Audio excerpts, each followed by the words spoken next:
Thank you for this opportunity. My name is Kathy, and I am a compulsive overeater. And I am abstinent today through the grace of God and the fellowship of this program. And I weigh and measure 3 meals a day from the gray sheet without exception. I commit them to my sponsor. I don't eat no matter what. And abstinence is the most important thing in my life without exception. And I'm here today to build my defense against the first bite. And thank you so much, Patricia, for the opportunity to speak for 45 minutes if I wanted to, because that's how it was when I first came in. I remember the Saturday morning meetings. The speaker's 45 minutes was what people did. The meetings went for an hour and a half, and the shares were not timed. And so people didn't have to rush to make a point. You could really sit and think and talk it through. And I found that sometimes it took a while of talking it through to get out what you really needed to say, what was really important. So I appreciate this. And it also gives me time to reflect out loud on my journey here. So I will say I grew up in Boston, and I was a skinny little kid till I was 8, and then I was chubby. Wasn't aware of being chubby per se, but I was aware that my uniform, I went to a Catholic school, and my uniform, like the other girls had the jumper that just kind of hung, and there was a wide band in the middle, and mine was always like doubled over on itself. And I was always, starting about the age of 8, trying to iron it out so it would be flat. And so I knew, I don't know, I knew that I don't know, I guess I knew I was chubby, whatever. And then I went on my first diet when I was 12. And then from that time until I found Gray Sheet, I was either on a diet, breaking a diet, thinking about a diet, reading about diets, diet. And looking back, I can see that I have a disease that was progressive. I didn't know then that I had a disease. It took me about a good 9 months of coming to a lot of meetings to get the point that I do have a disease. But I can see how my eating progressed and how my thinking changed. And I do remember one time when I was in my early 20s, I'm a nurse, and I was working in a dialysis unit. And I was taking care of a young woman. She was probably about 30, and she was pretty much blind, not completely, but pretty much. And she was in kidney failure, and she was losing her ability to walk. And this was all due to diabetes. And I was taking her off the machine, and I was fluffing up her pillows in her wheelchair, getting her ready to transfer her from her chair to her wheelchair. And I found a bunch of wrappers from Stuff We Avoid. And I thought, as the nurse, my job would have been to speak to her about what are you eating. And I thought, I'm not going to say a word, because I know she knows. I know she has the information, because she's had diabetes since she was a kid. She's on dialysis. Every nutritionist, doctor, nurse, everybody has spoken to her about how she needs to eat. So I'm not going to do that to her. But fortunately or unfortunately, across the room, the medical director and the head nurse saw this, and they came over and they just reamed her out. And I stood there thinking, I hope to God I don't get diabetes, because losing kidney function, losing the ability to walk, losing my eyesight would not stop me from eating junk food. It would not. I knew it then. I had probably another 8 years or so to go before I found the rooms. But I knew then that no good reason, no health, nothing, when I was hit with that craving, nothing would stop me. Nothing could stop me. So fast forward, I had tried every diet that we've all tried. And for the last 2 years of my eating, I know that I was in the grips of this progressive disease, and that the disease was lying to me, because every day I woke up and I thought, today's the day I'm going to diet, exercise, and take vitamins. And every day by 4 o'clock, I had the efforts, and I would tell myself, I'll start tomorrow. And every day when I woke up, I believed that lie that the disease tells us, today's the day. And then when I picked up the first bite, I believed that lie, I'll start tomorrow. And I did that every day for 2 years as my weight inched up and my ability to think and function went down, down, down, down. My ability to maintain any kind of relationships went down, down, down. And I ended up being hired for a new job. On paper, I was perfectly qualified, but my interview was terrible. Oh my God. I was at a point, this was like pre answering machines and all that. And my phone was ringing and somebody trying to offer me a job. And I used to just sit there and yell, stop ringing, stop calling me, leave me alone. I just want to eat. And finally, one day I picked up the phone and it was an interview, an offer for an interview that was a job that was hard to resist because it was a Monday through Friday, 9 to 5 jobs, which is very rare in the nursing world. And so I went for the interview and the guy just said, bring a resume. And I thought, resume? I don't know how to do a resume. What's a resume? In those days, you could go to any hospital and say, I'm a nurse. And they would say, can you start today? I mean, so I didn't know anything about how to write a resume. So I just showed up without a resume. And in fact, my eating had taken a really bad turn. I had started vomiting. So I was vomiting. I pulled dirty clothes out of the shower. I don't know if out of the hamper. I don't know if I took a shower. I hope I brushed my teeth. I wouldn't swear to it. And I showed up at the interview and the guy said, give me your resume. And I just said, I don't have one. And then he said, okay, tell me about yourself. And I think I said 2 sentences. And then I crossed my arms, sat back and said, well, that's it. And he hired me. And I got abstinent on that job. And 2 years later, he said to me, you don't interview very well. So anyway, a month after I was hired, a GreySheeter was hired. And I followed her around like a little puppy. She had that glow and she brought in her lunch every day with a thermos for her hot vegetables. And she had a cotton placemat and napkins and chopsticks. And I was just like compelled. I was just compelled to follow. I was fascinated. And I had my little diet lunch and she would say, aren't you hungry? And I'd say, no. And I really thought I wasn't hungry, but I was going home every night and binging. And finally one day, she gave me a gray sheet and she said, go to the meetings. The meetings are at Cambridge. And that was my first, it was a moment of divine intervention. I mean, getting the job was a divine intervention moment. But the fact that I said yes, I didn't know that was my first. I said, okay, I'll go to the meeting. That was my first surrender.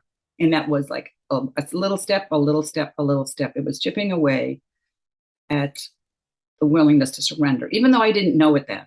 I didn't know what was going on. I just said, okay, because I wasn't doing anything by myself. I could not do anything by myself. I wasn't even buying the paper anymore because I liked to read it, but I didn't know what to do with it afterwards. It was like suddenly people weren't throwing stuff away. You had to recycle it. I was just like, it was beyond me. I really didn't know, how do you do this? So I just stopped buying the newspaper. And so I went to this meeting all by myself. And after work, I got on the train and I went over to Cambridge and then I went home and I had a gray sheet and I started eating gray sheet food and weighing and measuring it. But I had a lot of buts. When at the first meeting I heard you had to have 90 days to qualify. And my heart sank. I thought, there's no way I can do this. I couldn't do this for 90 days. Anybody who does this doesn't eat the way that I do. I think about food, you're not the same animal. And then I also heard people talking about having a disease. And I thought, I don't have a disease. I just need to lose weight. I thought people were being drama queens because they talked about having an addiction. But I know that I got hope because I went back the next day. And this was in July of 82. And in those days, there were a lot of meetings in Cambridge. And I just went to a lot of meetings. I just kept going to meetings. I couldn't tell you why I was going to these meetings. Now I know I was getting some relief. I wasn't abstinent. It took me 9 months to get abstinent. But being in a room of people who talked about the food the way that I thought about it and the way I acted with it was comforting. Again, I didn't know this, but I had at least one belly laugh every meeting. I was shocked because people in those days, when you were a sponsor, you had to stand up to say, I'm a compulsive overeater and I can sponsor. And I couldn't believe people were saying this stuff up loud. And I was looking up at people, oh my God, one after another, I'm a compulsive overeater. I'm a vomiter. And the one thing I did get at that meeting, the first 2 speakers I heard were vomiters. And that's what they said. I'm a vomiter. And that scared me to death because I had just started vomiting and I knew what they were saying was true. I knew that it had already taken over as its own separate compulsion. It was immediately, the first time I threw up, it was not about trying to get rid of food to lose weight. It was about making room to eat more. And so these horrible stories from Bombas really scared me. And it was hard. It was so hard to eat and not throw up. It was so hard to keep it in, to retain it. But I guess I had the blessing of being more afraid of continuing with that behavior than of keeping it in. So anyway, I had a lot of ifs, ands, or buts. I thought, I have a family history of heart disease, so I have to eat this certain grain, and I didn't want to give that up, and I didn't want to give up the white stuff in my coffee because I think I don't drink that much coffee. It's not fattening. What's the big deal? Again, the diet mentality. And mostly the hardest thing was weighing and measuring without exception, because I knew that my boyfriend would go ballistic, which he did. And I could not imagine saying that I had needs and wants, and also doing something that was good for me when people around me were uncomfortable with what I was doing. That was a really, really tough one. And again, that came born on the wings of utter demoralization and desperation. And I couldn't imagine having a sponsor. I couldn't imagine telling somebody what I was going to eat, everything that I was going to eat, every little thing, because that was my biggest secret. And so finally, after 9 months of trying to do it this way, I know a couple of things happened along the way. One person said to me, look, you're either going to get abstinent or you're going to stop coming to the meetings. And I felt like a noose went around my neck, like, oh my God, I cannot imagine getting truly Cambridge abstinent, because I saw that people really lived the words of putting it first in their lives. That's how they behaved. That's how they planned. That's what they did around school, boyfriends, weddings, kids, whatever. They did put it first. And I could not imagine being that committed to something that there was no loophole. Because it was, and in any diet, there was always a loophole. I could start tomorrow, or a little bit won't hurt, all of that. But this was like absolute utter, and I could not imagine that. And I couldn't imagine calling someone the same time every day. And I also couldn't imagine that somebody saying, no, you can't have that. So anyway, finally, one night I found myself eating out of the garbage, and I caught my reflection in the kitchen window, and it scared me to death.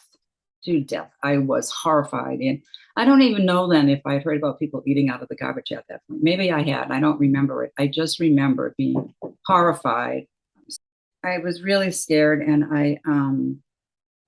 I started to cry, and I just went and sat on the couch. It was 8 o'clock at night, and I remember thinking that I had to join the Cambridge community, because at that time you could do OA, you could do GreySheet and regular OA. I had a regular OA sponsor for a little while, and she told me to go to some Medford meetings. Medford is another town near Boston, it's near Cambridge, and they were doing it with exception, and I tried that, but it didn't have that same. You could feel the commitment in the Cambridge rooms. You could feel it was palpable. And I knew that that's what I needed. I knew I could have absolutely no wiggle room. I couldn't hear that I was homesick from work today and I got into the food, but it's okay. Or I got into a fight with my boyfriend and I got into the food and it's okay. It's not okay. It's never okay. And I heard in Cambridge, it's never okay. It would be okay if I just needed a food plan because I wanted to lose weight and I was on a diet. But I have a disease. It's just like an alcoholic picking up a drink, or a heroin addict sticking a needle in their arm. People don't say, to the crack addict, you can smoke some crack today. It's Christmas. It's okay. No, you cannot. You cannot. You cannot. It doesn't matter if it's Christmas, my birthday, or whatever. No. And I needed that very clear vision. At the same time of it being a clear vision, it was not punitive. Nobody waved their finger at me. Nobody said, oh my God, you can't lose weight. And, you're so bad because you keep counting. No one ever said that. They did say you're either going to get abstinent or stop coming to meetings. And I couldn't even think about it. Because I couldn't imagine doing it, but I also could not imagine not going to the meetings, because Even though I was not abstinent, I had enough of a taste of relief to know that I needed to be at those meetings. And if I were not going to those meetings, I would just fall off the cliff. So I just kept going, and I didn't even think about what was going to happen or what I was going to do. I just kept going to meetings. And then after this one night, I sat on the couch all night. I didn't want to call anybody. I thought 8 o'clock at night was too late. I didn't want to bother people. So I waited till the next morning, and I was up all night. I was afraid to get off of the couch, even to go to bed, because I thought if I get off the couch, I'm going to go out the door, just like the sailboat sailing off the flat earth and falling off the edge. I knew that if I went out to buy junk food, I would never go to another Grey Sheet meeting again. I just knew that deep down in my soul. I knew that. And so I did call a Grey Sheeter at 8 o'clock in the morning, and she said, yes, I'll sponsor you. I can't talk now. Call me back at 9 o'clock. And in that hour, I did such a flip flop, like, why am I calling her? I feel better. And, now I know I just wanted relief. And as soon as she said she would sponsor me, I had relief. But thank God I did call her at 9. And it was so simple. She just said, tell me your food. I told her what I was going to eat. And she said, you are abstinent. I was almost bowled over with those words. You are abstinent. And there's nothing like being abstinent to really understand the difference between being abstinent and being on a diet. Even though I hadn't been able to stick to a diet for even one day for 2 years, I still, in my mind, believed the lie that today's the day and I'll start tomorrow. Excuse me. But I had been coming to enough meetings that I had gotten the message loud and clear that if I pick up, I might never get abstinent again. That it's easier to stay abstinent than it is to get abstinent. And that having the willingness to be abstinent does not mean that the cravings are lifted. It doesn't mean that I'm not going to want to eat. It means that when I feel like I'm going to die if I don't eat something, I don't eat. How do you get through those moments? You can get on your knees and ask for help. You can pick up the phone and call another GreySheeter. You can take a shower, go for a walk with no money in your pocket, jump up and down, do anything, but don't eat. And through that, I learned that those horrible cravings will pass. In the moment, it felt like that it was never going to end, that there was no out except eating. And I didn't know that I was pouring gasoline on a fire, that eating was only going to make it worse. And I loved all the slogans that we have, like, don't take the first bite. Just don't take the first bite. And I love narrowing things down to what's doable. Like, don't eat just in the moment. Just don't take the first bite. If I don't take the first bite, I don't have to worry about bags and boxes, because I always thought in terms of bags and boxes. I thought when I opened a box, I wasn't just going to have one or try to have one. I knew I was going to eat the whole box. And so it was so much easier to avoid, if you will, or not take one than it was to really trying to fight off that whole box that was calling me like a siren. And having that terrible craving lift or go away, it'll come back and it'll go away and it'll come back and it goes away. But eventually it starts to come less often and become less intense. That moment of, I couldn't imagine that I could ever get through those moments without eating. And even when I had probably about 20 years of abstinence, I was at Easter dinner with my best friend and her family and my family, and her mother said to me, I used to buy groceries for you to keep at my house, because when you came over, you just went straight to the pantry. And if I didn't have stuff for you, there would be no food for my family. And I was so embarrassed. I mean, I kind of laughed, but I was embarrassed that she said this at the dinner table. But I didn't realize how out of control I was at such a young age. I was probably 12 or 13 at that point. Anyway,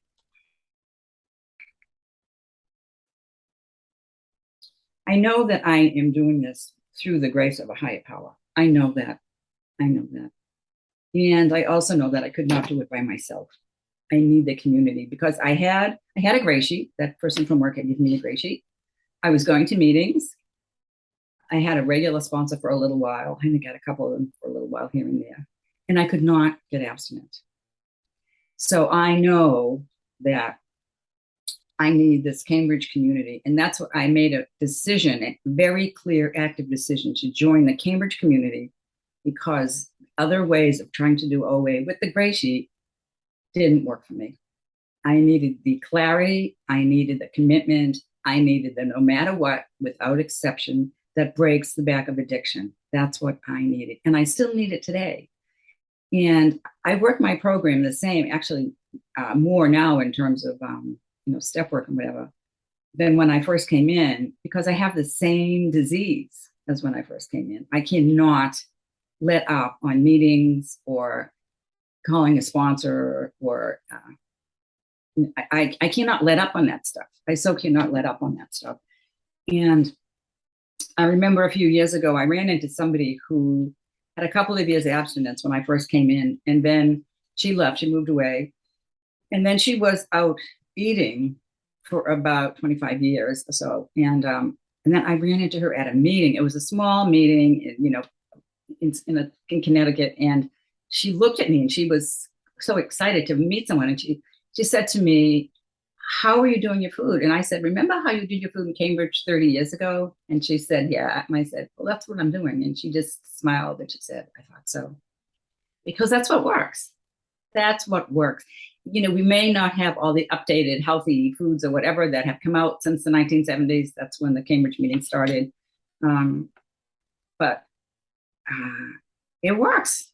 It works. And there were so many people who have had sustained healthy lives.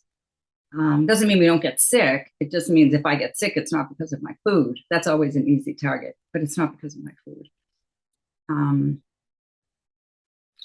Yeah.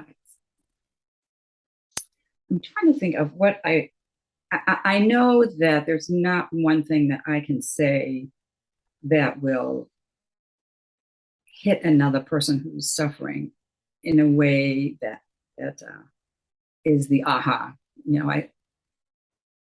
But if I could say anything, I am somebody who could not eat. I could not eat. And people remember me for my binge foods.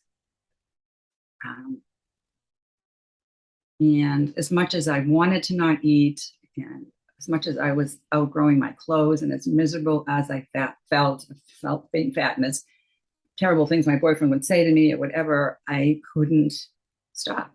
I just couldn't stop. And the only thing that has worked for me in the long run, back to back, is Gray Sheet. And I could not still be doing it if it were as hot as it were on day one. Those cravings don't come like that anymore. And I also could not do it if the food were not delicious and plentiful. How many times do people say to us, "You're going to eat all that?" Really? Or how do you stay so thin when you eat like that? And what an utter gift to have the hardest thing in my life, my greatest weakness, the thing that caused me the most pain and trouble in life, to be turned around into my greatest source of comfort and healing. It's really hard to explain. It's really hard to explain unless you've experienced it. I would hope that if you're in enough pain and nothing else has worked for a long term back to back, I would, from the bottom of my heart, just urge you to try it. Just try it for one day. Just give it one day. Give it one meal. Give it one meal. All I had to do to be abstinent for the first day was weigh and measure breakfast, have an abstinent breakfast. And I weighed and measured my lunch. I brought it with me to work. I went to work, went to a meeting, went home, ate, weighed and measured dinner, and went to bed. And then I had a day one. I mean, how hard can it be? And if it's on the weekend, you just have to weigh and measure your breakfast, maybe hopefully go to a meeting, have a weighed and measured lunch, take a nap, get up, have a weighed and measured dinner, and go back to bed. And I was like, yeah, I can do that. I can sleep and eat 3 meals. And that's what it takes, because we are in the midst of withdrawal. There is no outpatient or inpatient treatment for us. Other people can go into rehabs for drugs or alcohol. We don't have that. We are expected to function in the world. And we're also expected to be in a world where food is considered healthy. It's okay to have some such and such on a holiday or your birthday.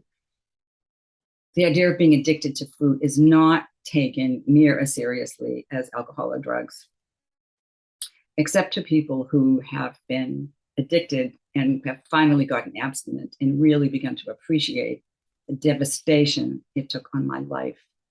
My inability to function. I wasn't paying bills. I wasn't opening my mail. Life gets very complicated very fast when you don't open your mail. I couldn't sustain relationships. I was hurting people I loved, disappointing people that I loved. And, all I can say is this job that I got was a gift of God. Because I couldn't even work at my regular job anymore. I couldn't. I quit my job and I was just trying to do some little work here and there to pay rent, but I really couldn't. I don't know. I just couldn't function. I was living in an apartment in Boston. I didn't know how to turn on the heat. Can you imagine? You just have to go with the thermostat and just a little turn. I didn't know how to do that. I didn't have a bed. I had been sleeping in a Yogi Bear sleeping bag that I bought at like Caldor's, and needs to say that gets very cold. So I got a mattress at a dump. That's about as much as I thought of myself. I couldn't imagine buying a bed. I never spent a dime on myself. Buying a bed, I don't need a bed. I can sleep on the floor. Or I felt like I was being pretty highfalutin when I got a mattress from the dump. So that's how I was functioning. And not opening mail, not taking out garbage. It was in garbage bags around the house. I mean, it was just awful. It was just awful. And it was a process of getting abstinent. I'm an alcoholic, which I didn't know until I got abstinent. And I also was addicted to marijuana. And my roommate at the time was a Coke dealer, so there was always Coke around. And I remember one night when I was going to meetings, and I wasn't even trying to be abstinent, but I was trying to follow the food plan. And I sat down to weigh and measure meal with a bottle of wine, a bag of dope, and a mouse ran across the kitchen table. And I just kind of noted, note to self, a mouse across the table. And I just kept eating and drinking and smoking dope. So, I look back and I think, well, it takes what it takes. It's a process. And it took me 9 months to get there, to put down food, drugs, and alcohol.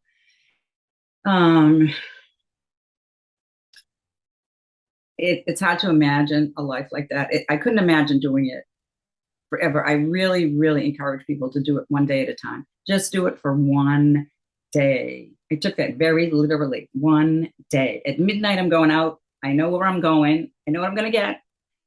And at midnight, I was either asleep or I had gotten another day. And I said, okay, I'll give this one more day, but just one more day.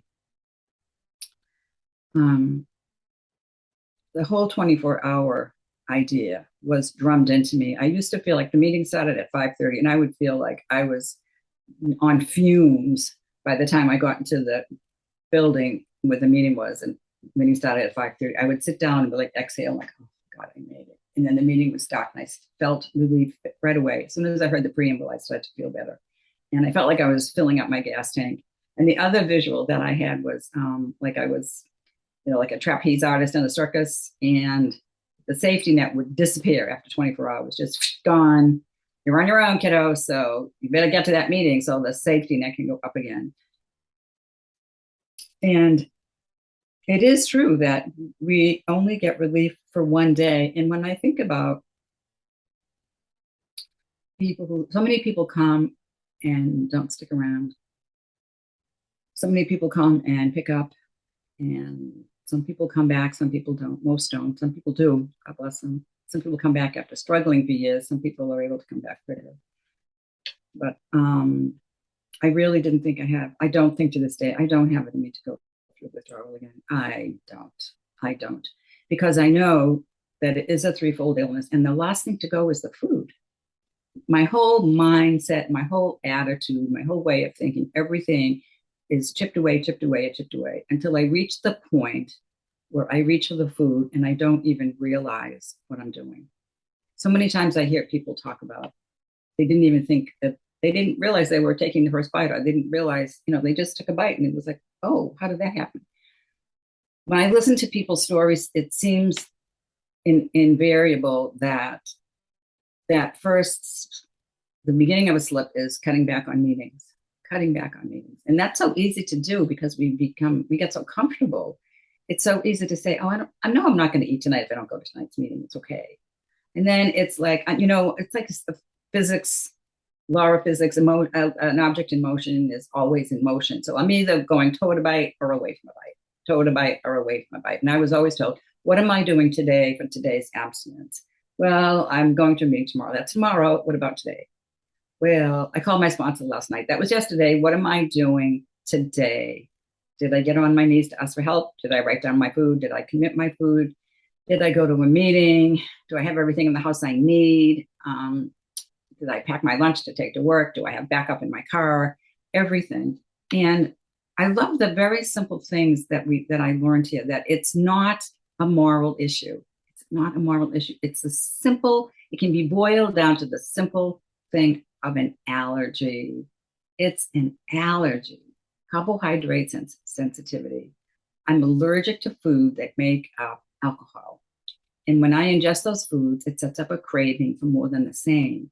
And then the craving becomes a craving to try to overcome the craving. And it becomes a craving that's insatiable and irresistible. And I cannot do it. I cannot do it by myself. I'm powerless. The good news is that it works. It works. And the only, one reassurance that I have is I look around the rooms and I see people who have been doing this for a long, long time and through all kinds of difficult circumstances.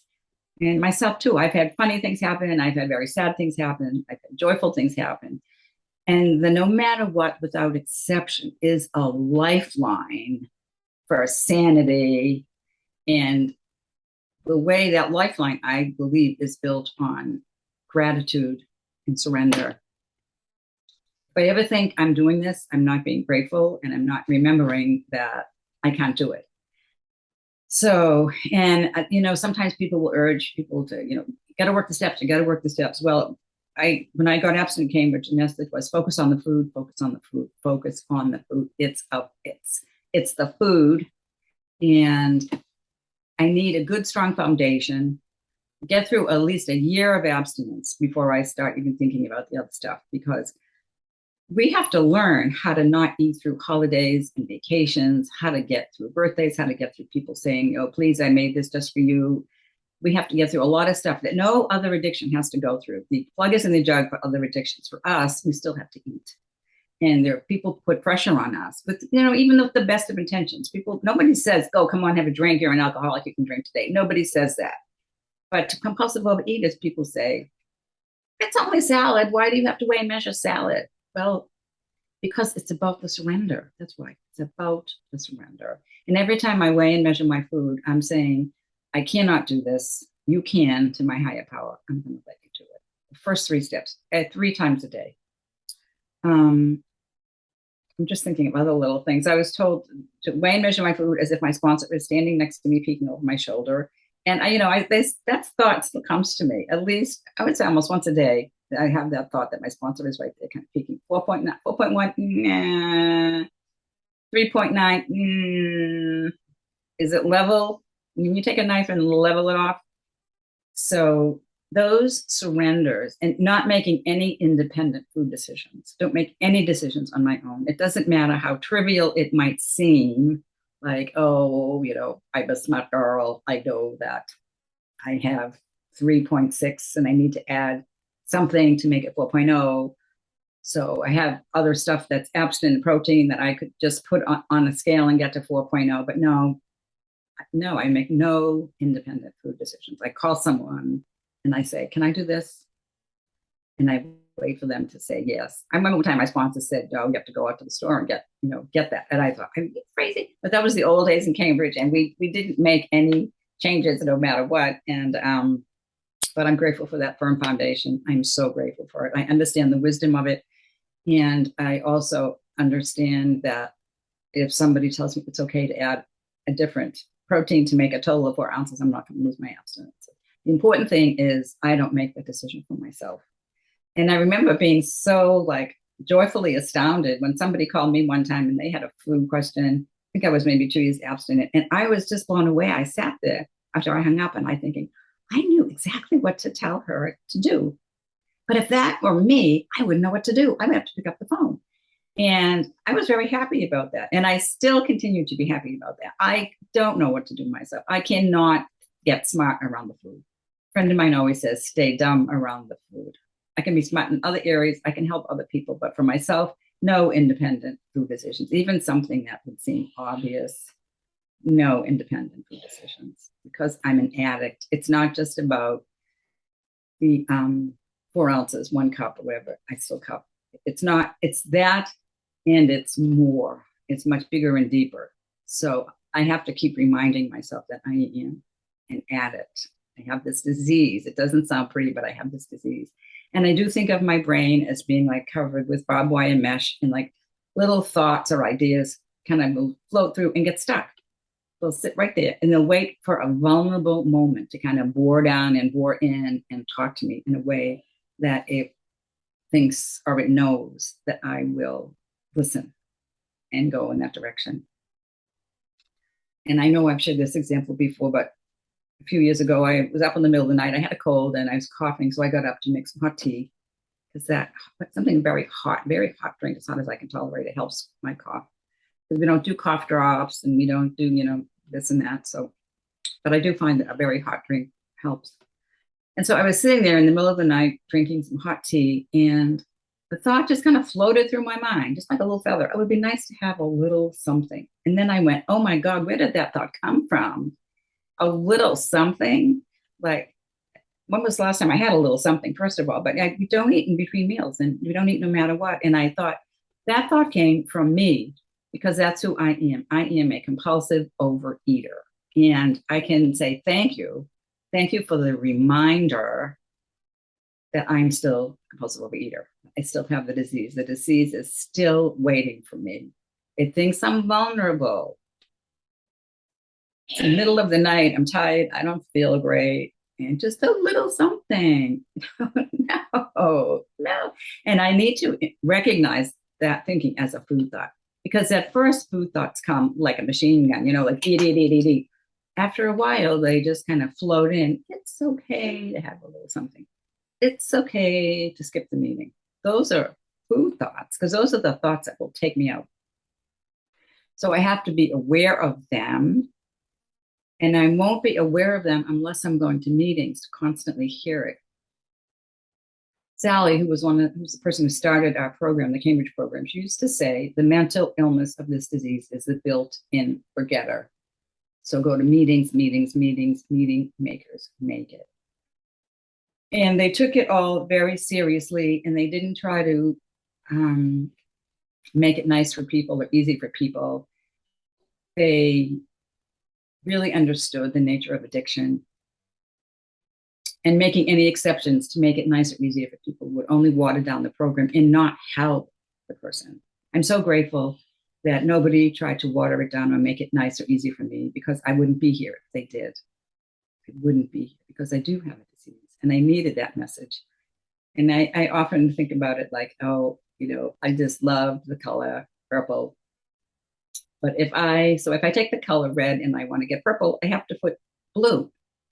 But I also like the color orange. But if I put yellow, I love yellow. If I put yellow into red, I'm going to get orange.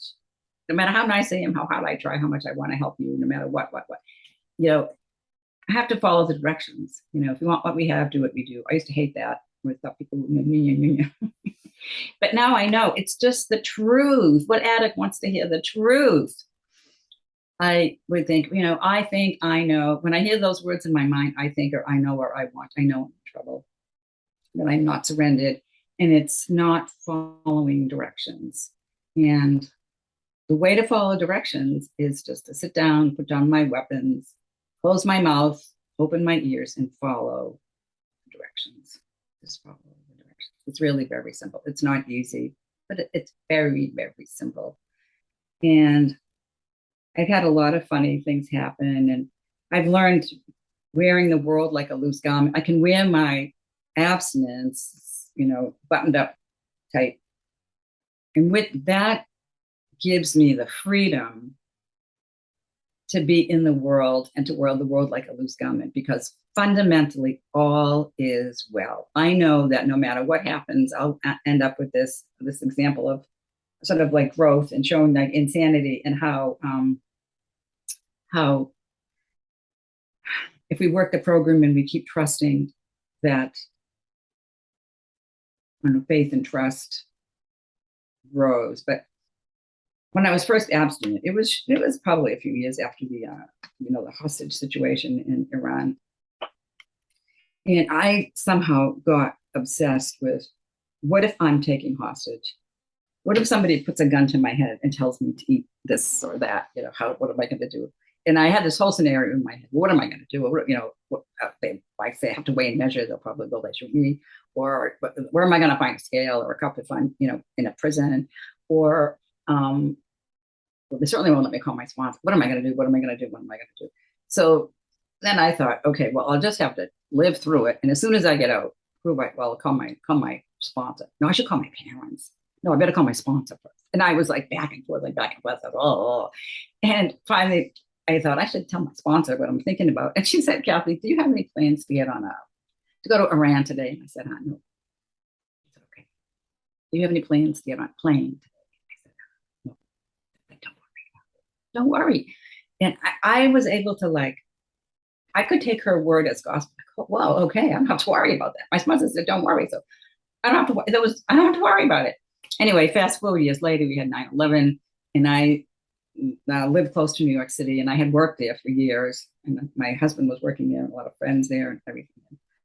And I could see the World Trade Center, the site where it hit from my home, and you could see the smoke billowing for days. And I remember thinking, what in the name of God is going to happen? Are we at war? Is it going to go nuclear? And of course, I thought, how am I going to get my food if we're in the midst of a nuclear war? And then I thought, my abstinence will not be jeopardized. It has not been jeopardized. It won't be jeopardized. I might die. We're all going to die. But my abstinence will not be jeopardized. And that same day, I found something I had cut out, and it was in my big book, and it was something that Bill Wilson wrote around the Bay of Pigs and how we were close to a nuclear war at that time. And he was trusting that fundamentally, even though we might be on the brink of destruction, that we fundamentally all was well as long as we stay sober, and higher power would take care of our sobriety. And when I think about the insanity that I was going through, when there was absolutely no real threat of me being taken hostage, to the very scary and very real potential threat of being in war years later, and being calm, being concerned and thinking and praying, but I was not worried about my abstinence. And so we can trust there is help available. I do believe that higher power works through people. I'm so grateful that there's a whole community of people that are committed to the Cambridge message, because it was work. And, one of the last things Dr. Bob said to Bill when Dr. Bob was dying was, keep it simple, don't louse this thing up. And so I do feel deep gratitude and a responsibility to pass the program on the way it was given to me, because it has worked. It has worked. I got abstinent April 27th, 1983. And I'm just trying to keep an eye on the time. 30 seconds and it'll be 45 minutes. So I'll shut up. I have lots more stories, but I'm not going to go through that now. I will just say, I promise you, it works. Eat the food that you love. We don't have to diet. We never have to diet again. Just eat the food that we love, and we can do this together, and we don't eat no matter what. And I will stop. Thank you.